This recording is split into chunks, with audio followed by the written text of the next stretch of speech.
Presidenti Trump ofron ndihmë federale për të ndihmuar në mëkëmbjen nga zjarret në Kaliforni. Shtëpia e Bardhë thotë se raporti i plot i agjensive të zbulimit për vrasjen e gazetarit Khashoggi pritet të martën. Përfundon afati i rinumërimit të votave në Florida në garën për Senatin Amerikan.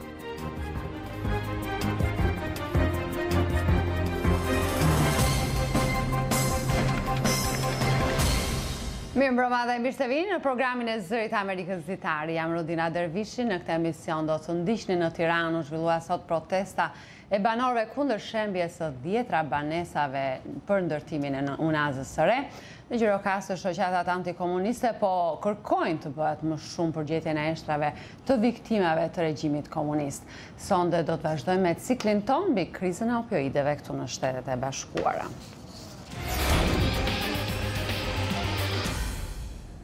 Presidenti Trump po deklaron se ndoshta nuk do t'ulet për një intervistë drejt për drejt me prokurorin e posaçëm Robert Mueller, që po heton lidhjet e mundshme mes fushatës së tij dhe Rusisë, duke sugjeruar se përgjigjet e tij me shkrim ndaj pyetjeve të prokurorit do të jenë përgjigje e tij përfundimtare. Presidenti Trump tha për kanalin Fox News sot se ditët e fundit ai dha përgjigje shumë të plota për pyetje që nuk duhet i bëheshin. Ndoshta ky është fundi, tha presidenti. Në një intervistë në Shtëpinë e Bardhë të regjistruar të premten dhe të transmetuar sot, presidenti Trump tha se avokatët e tij po kompletojnë përgjigjet për 10 pyetje të zotit Mueller, por se ato janë hartuar prej tij. Avokatët e presidentit pritet t'i kthejnë përgjigjet e tij me shkrim në ditët e ardhshme. Presidenti Trump vizitoi zonat e shkatruara nga zjarri në Kaliforni të shtunën, duke u takuar me njerëz të prekur nga katastrofa. Të paktën 76 njerëz kanë vdekur dhe rreth 1300 të tjerë figurojnë të humbur, duke bërë atë zjarrin më shkatrues dhe vdekjeprurës në historinë e shtetit të Kalifornisë. Presidenti Trump u premtoi zyrtarëve të Kalifornisë mbështetjen e qeverisë federale. Askush nuk mendonte se kjo do të kishte ndodhur. Qeveria federale do të mbështesë, ne të gjithë do të mbështesim njëri tjetrin. Presidenti Trump u shoqërua nga kryebashkiakja e qytetit Paradise, Jody Jones, guvernatori i Kalifornisë Jerry Brown, guvernatori i zgjedhur Gavin Newsom dhe kreu i Agjencisë për Menaxhimin e Emergjencave Federale Brock Long. Unë mendoj se të gjithë jemi në të njëjtën rrugë. Ne duhet të menaxhojmë situatën, duhet të merremi me mirëmbajtjen dhe duhet të punojmë edhe me grupet ambientaliste. Mendoj se të gjithë e dinë zgjidhjen, nuk mendoj se do të kemi zjarre të këtyre përmasave përsëri, do të punojmë shpejt në këtë drejtim. Të paktën 9700 shtëpi u shkatruan nga zjarri dhe 76 njerëz kanë vdekur, më shumë se 1000 njerëz figurojnë të humbur. Situata do të përmirësohet, por tani duam të kujdesemi për njerëzit e dëmtuar rënd, familjet me antar të zhdukur, kemi shumë njerëz që nuk janë gjetur. Zona e zjarrit Campfire është tani më vdekjeprurësja në historinë e Kalifornisë. Më shumë se 5500 zjarrfikës ende po përpiqen ta vënë në kontroll zjarrin masiv. Pas dite vonë, presidenti Trump shkoi në Kaliforninë e Jugut, ku zjarri Woolsey ka djegur rreth 390 km². Zyrtarët e këtij rajoni thanë të premten se rreth 60% e zjarrit është nën kontroll. Banorët e evakuuar kanë filluar të kthehen në këtë zonë. Administrata Trump po shpreh rezerva lidhur me njoftimet që citojnë një zyrtar amerikan, të ketë thënë se Agjencitë Amerikane të Zbulimit ka arritur në përfundimin se princi saudit i Gororës Mohammed bin Salman urdhëroi vrasjen e gazetarit saudis Jamal Khashoggi. Presidenti Donald Trump u informua të shtunën nëpërmjet një telefonate nga drejtoria e CIA-s Gina Haspel dhe sekretari i shtetit Mike Pompeo ndërsa ndodhin në bordin e avionit presidencial Air Force One rrugës për në Kaliforni.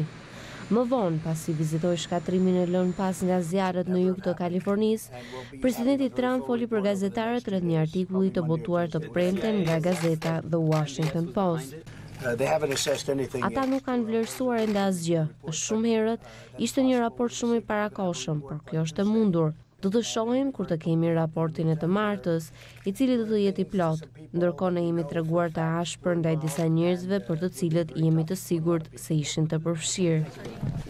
Vlerësimi nga CIA i njoftuar së pari nga The Washington Post kundërshton atullin e Arabisë Saudite, prokurori së cilës një ditë më parë e shfaqsoi princin e kurorës për vrasjen e Khashogit. Zyrtarët amerikanë thonë se CIA arriti në përfundimin se 15 agjentë saudit shkuan në Stamboll me një avion të qeverisë saudite dhe e vran Khashogin në konsulatën saudite. Khashoggi ka shkruar për gazetën The Washington Post dhe ishte një kritik i princit të kurorës të Arabisë Saudite. Afati së dielës për përfundimin e rinumërimit të votave në Florida përfundoi me guvernatorin republikan Rick Scott, që vazhdon të kryesojë ndaj demokratit Bill Nelson për një vend në Senatin Amerikan. Të shtunën pasdite sipas kohës lokale, Nelson ishte rreth 12.000 vota pas zotit Scott dhe nuk priten ndryshime të mëdha. Gara e guvernatorit të Floridas u vendos pas një rinumërimi elektronik të njëjtën, që rezultoi me një kryesim prej 0.4% për republikanin Ron DeSantis ndaj demokratit Andrew Gillum, diferencë mjaftueshme për të shmangur një rinumërim me dorë të votave.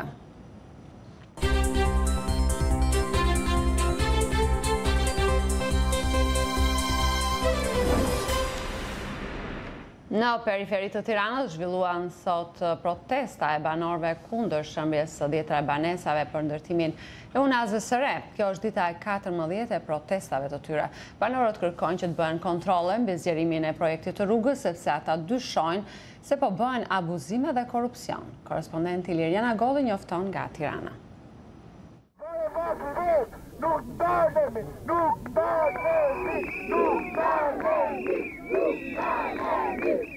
Banorët e periferisë së kryeqytetit vazhduan edhe sot për të 14 ditë protestat e tyre kundër prishjes së shtëpive për ndërtimin e unazës së madhe. Janë disa qindra banorë që përfaqësojnë disa mirat e tjerë dhe që kanë dalë në protesta për të mbrojtur banesat dhe pronat e tyre duke kërkuar strehim dhe kompensim me çmimet e tregut.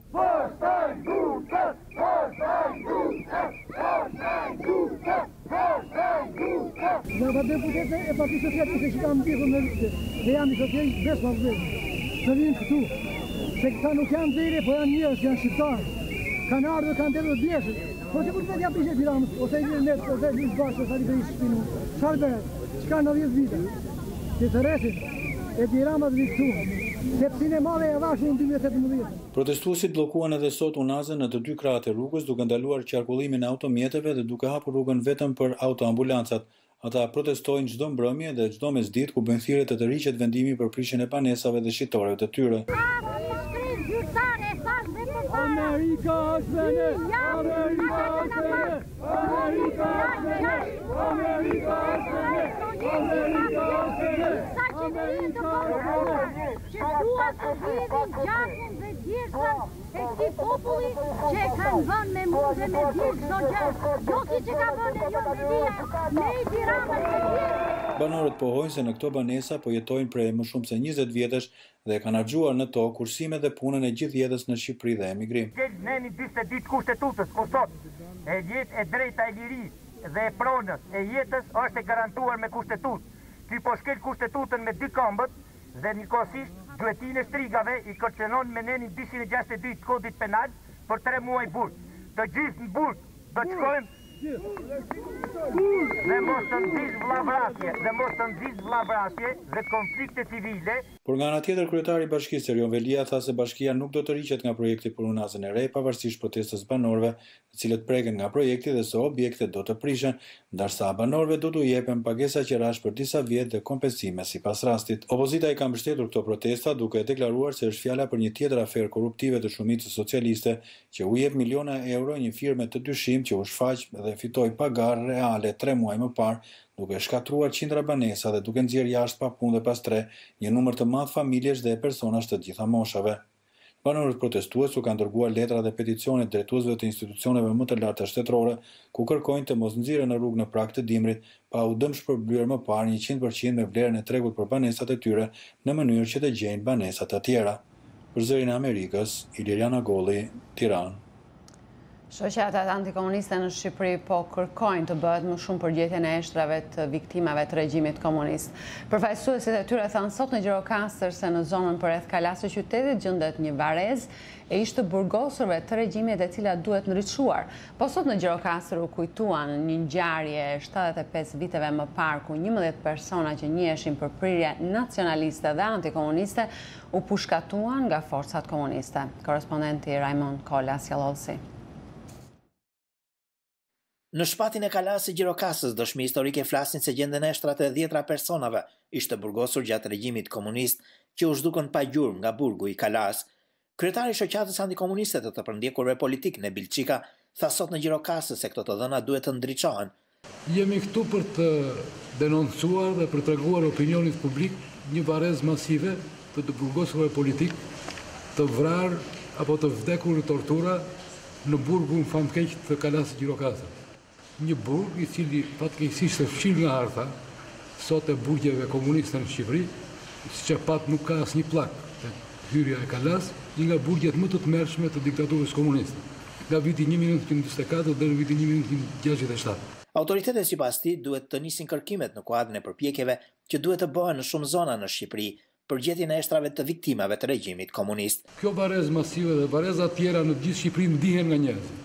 Nuk ka nevojë as për lazer, as për radar, ka nevojë vetëm për vullnet politik që shteti shqiptar edhe me paratë e Bashkimit Evropian të vijë ta fillojë këtu nga Gjirokastra të nxjerrë eshtrat e martirëve antikomunist që janë pushkatur apo kanë vdekur në përjetësi, të marrë ADN të familjarëve dhe të fillojë të zbatojë jo vetëm kushtin e Bashkimit Evropian, po të drejtën më themelore të njeriut, ku të afërmit e martirëve të kenë një vendvari ku të vend të luten të ndesin një qiri. Ndërsa kryetari degës vendore të Partisë Demokratike Roland Beko tha se përpjekje duhet të bëhen edhe nga Këshilli Bashkiak dhe Bashkia e Qytetit për të vënë në vend historinë dhe respektuar viktimat e regjimit komunist. Asnjë shoqëri nuk do të gjejë paqe, nuk do të gjejë qetësi nëse nuk vjet e drejta në vend.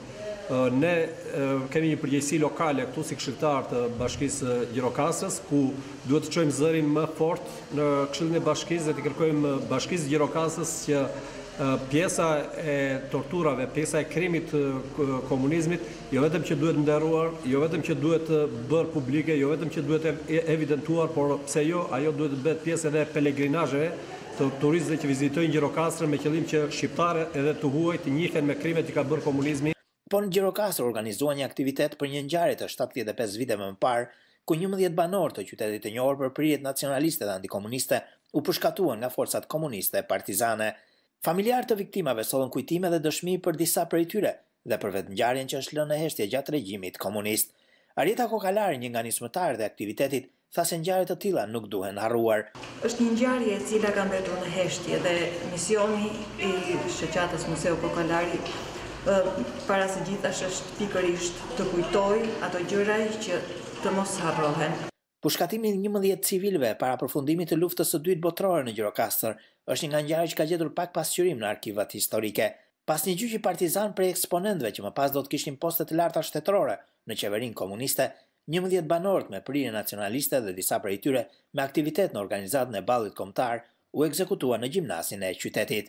Për Zërin e Amerikës nga Gjirokastra, Raimond Kola. Në Podgoricë të Malit të Zi u mbajt konferenca dyditore me temën toleranca në shoqërinë e Ballkanit Perëndimor, e cila kishte synimin përmirësimin e qasjes në të drejtat e pakicave në nivelet e ndryshme të qeverisjes bazuar në standardet evropiane. Korrespondenti i Zërit Amerikës, Ali Salaj, përgatiti kronikën. Konferenca rajonale toleranca në shoqërinë e Ballkanit Perëndimor mblodhen e Podgoricë përfaqësues të vendeve të rajonit të angazhuar në mbrojtjen dhe avancimin e të drejtave të pakicave në territoret e tyre përkatëse. Toleranca në shoqërinë e Ballkanit Perëndimor është një projekt rajonal që synon të përmirësojë qasjen në të drejtat e pakicave në nivelet e ndryshme të qeverisjes bazuar në standardet evropiane. Avokati i popullit Helmi Ashari solli përvojën më të mirë të Kosovës, garantimin me kushtetutë të drejtave të pakicave kombëtare. Në Ballkan secili shtet ka ndërtuar disa për standardet veta ose sistem ligjor me të cilin supozohet me i mbrojtë drejtat e pakicave, mirë por nuk është një sistem i unifikuar edhe në pajtueshmëri të plot me standardet të Këshillit të Evropës dhe të Bashkimit Evropian.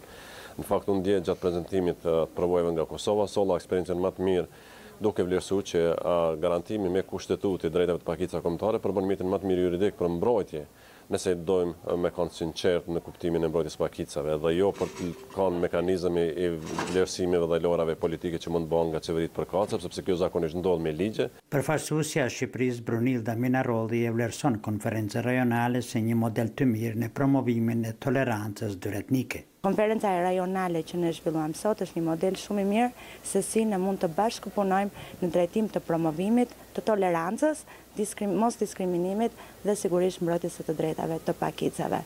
Rajoni jon përballet me një sër sfidash të vërtetësisht, por mendoj se pikërisht instrumenti i horizontal facilities është një mjet shumë i mirë që ne të punojmë së bashku në drejtim të promovimit dhe mbrojtjes së pakicave kombëtare, por edhe më gjerë.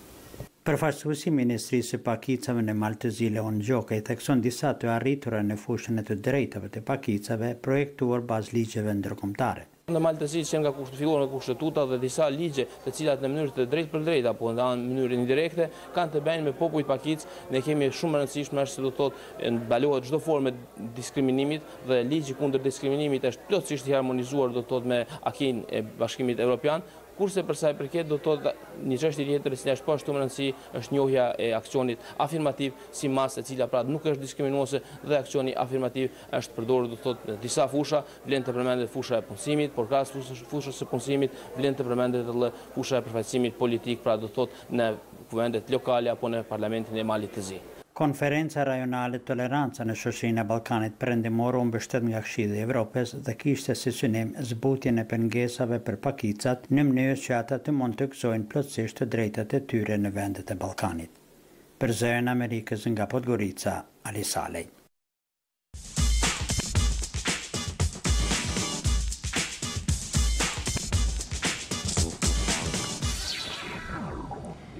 Në shkretirën shkëmbore Tavernas të Spanjës, shkencëtarët po testojnë një sond për të shkuar në Mars. Agjencia Evropiane, hapësirës ESA dhe ajo ruse Roskosmos ka në plan të dërgojnë sondën në Mars në vitin 2021 në kërkim të shenjave mikroskopike të jetës. Shkencëtarët shkuan në terren për të testuar sondën e prodhuar në Britani të quajtur Charlie, në shkretirën Tabernas të Spanjës, rreth 30 kilometra në veri të qytetit Acerca de Almeria. Së pari duhet kontrollohen të gjitha parametrat e sondës në laborator ose në një mjedis të izoluar, të ngjashëm me peizazhin e Marsit.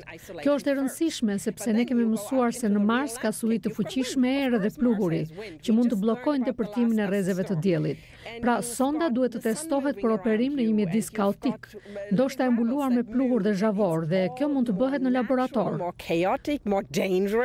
Shkretira Tabernas është përdorur në të kaluarën edhe për regjistrimin e filmave me kauboj, si për shembull filmin The Good, the Bad and the Ugly, e mira, e keqja dhe e shëmtuara. Gjeologët thonë se sipërfaqja shkëmbore aty është e pasur me minerale argjilore, që ruajnë materialet organike, pra mund të jetë e rëndësishme për gjetjen e shenjave të jetës në planetin e kuq. Shkencëtarët po simulojnë në shkretirën Tabernas operacione të ngjashme me ato që do të zhvillohen në sipërfaqen e Marsit. Ata kanë krijuar një qendër kontrolli rreth 1600 kilometra në veri në Harwell të Britanisë së Madhe për të vënë në provë operimin e sondës nga distanca. Pas 7 ditë simulimesh, ata identifikuan pikat e interesit duke mbledhur mostra. Ky është një proces i kujdesshëm gjatë të cilit sonda me 6 rrota lëviz nëpër shkretir me një shpejtësi prej vetëm 3.5 cm në sekond. Sonda nuk lëviz shpejt, sepse ajo duhet të identifikojë pikat interesante dhe të analizojë sigurinë e platformës në çdo kohë. Pra, sonda analizon mjedisin përreth, identifikon disa objektiva shkencore dhe u afrohet atyre për inspektim të mëtejshëm, thot drejtuesja e ekipit.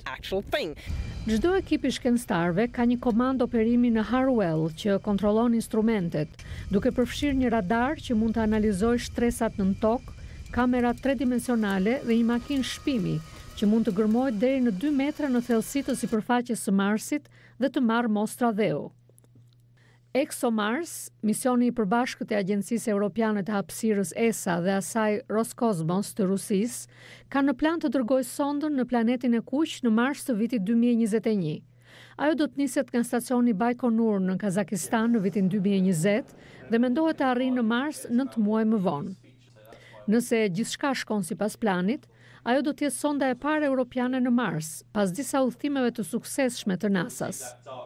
Përpjekja e vitit 2016 e Agjencisë Europiane të Hapësirës për dërgimin e një sonde në Mars përfundoi me dështim, pasi sonda Schiaparelli u përplas në sipërfaqen e Marsit për shkak të një defekti. Marsi ka qenë gjithmonë një vend mjaft interesant për të gjithë, por dërgimi i një sonde atje ka qenë gjithmonë një mision tepër i vështirë dhe me shumë rreziqe. Historikisht vetëm 50% e sondave që janë nisur drejt Marsit kanë arritur ta përfundojnë udhëtimin me sukses.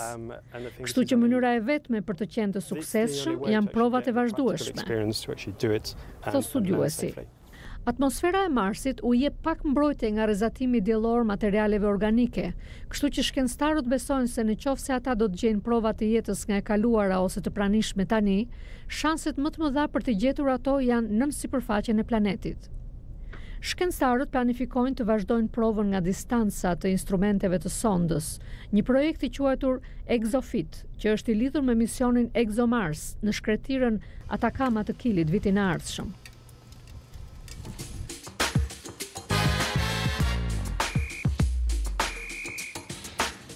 Në fillim të vitit, gazetarët e Zërit Amerikës Chris Simpkins dhe Jeff Swikert filluan një projekt një vjeçar me synimin për të dokumentuar krizën e opioideve, siç e përjetojnë amerikanët që luftojnë me epideminë gjatë jetës dhe karrierës së tyre. Seriali titullohet Dëmi nga opioidet, të jetosh me maktin e tyre në Amerikë.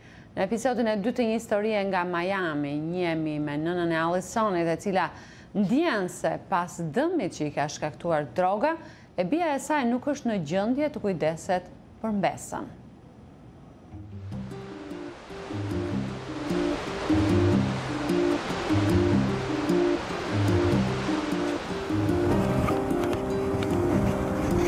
I was about 23 when I found out I was 6.5 months pregnant with my first daughter, Peyton.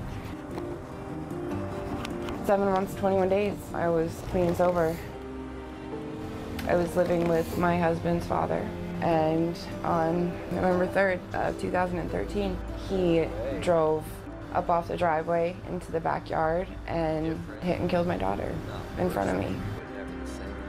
I wrote, "Mommy loves you.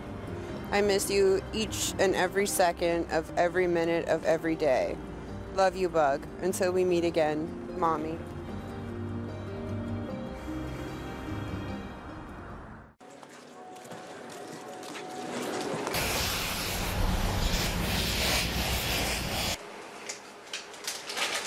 My mom is I think her concern is Sawyer, as it always has been. It's I think she's concerned about our stability.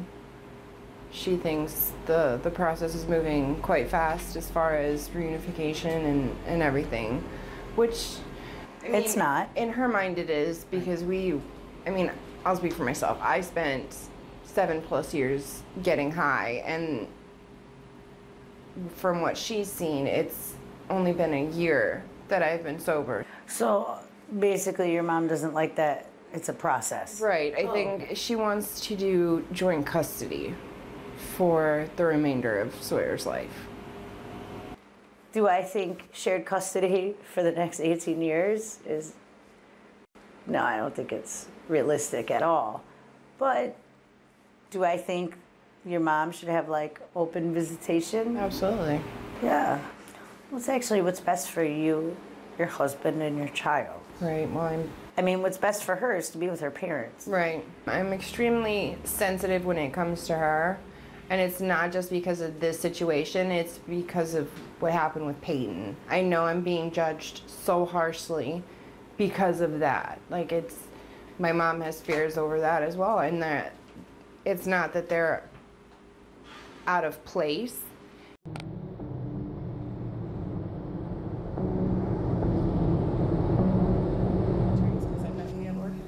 My husband, Mike, was an alcoholic. He died while drinking and driving when Allison was in high school. Obviously, the example that he set with his addiction wasn't all the greatest for a child. I I know she smoked pot. I don't think pot is an issue, but I do feel that when she went away to school, she got into some groups that were doing more than just marijuana. After Sawyer was born, Allison lived here to feed her drug habits. She was coming up with these unbelievable stories. You know, I got a speeding ticket. I don't have money to pay. I need money for daycare. My check was short. She made up this one story that one of the drug dealers showed up at church with a gun, and that he told her that he knew where her daughter went to daycare and he knew where she was living. Where's your Jeep, doctor? I don't know. I got full custody in November. They've been having the opportunity to have her on the weekends.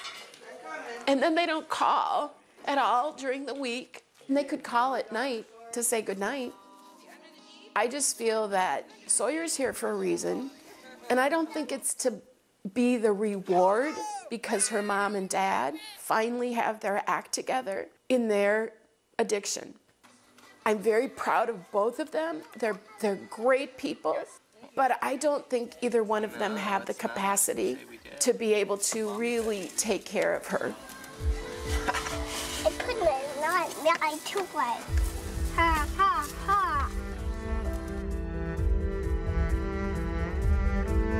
All right.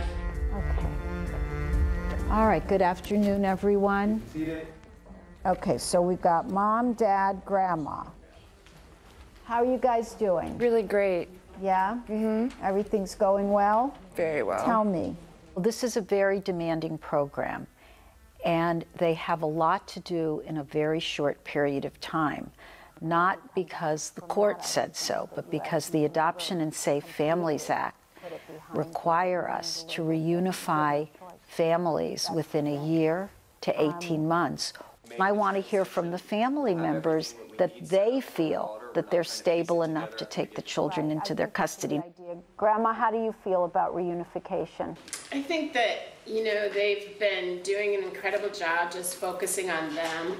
I think the transition of reunification should be as smooth and not hasty, like John said, you know, just looking for a place in Miami, you know. They're both intelligent. They'll work it out. You know, this is what adults do. They work these issues out. I think Judge Cohen is amazing, and she understands that this is a disease, but I think it's wrong that Sawyer is used as the carrot to keep them clean. You know, and then we'll do sort of a slower reunification, like we'll do weekends, and then if that works out, we'll do, you know, during the week, we'll give them a chance to get their feet wet. And I just feel Judge Cohen, to get this out of the court, is pushing it, and that is a court process. It's not a development process. I just haven't seen that John and Allison rearrange their lives for Sawyer. My fear is that as hard as she wants to be sober, that one day she's gonna let her guard down. I sleep so well at night now, knowing that Sawyer is safe, and that if I get a phone call, I get a phone call. I got a phone call when my husband died. I got a phone call when Peyton died. If I get another phone call, it's not anything to do with me. And I'm not going to say it's God's will, but it is what it is. And death is death. And again, I've come to terms that it's okay if it's her. But I'm not okay if they have Sawyer again. I'm not.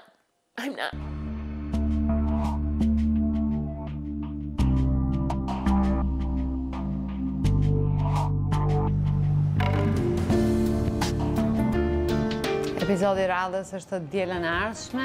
Ishin këto materialet e përgatitura për ditën e sotëm. Natën e mirë dhe mirupafshim.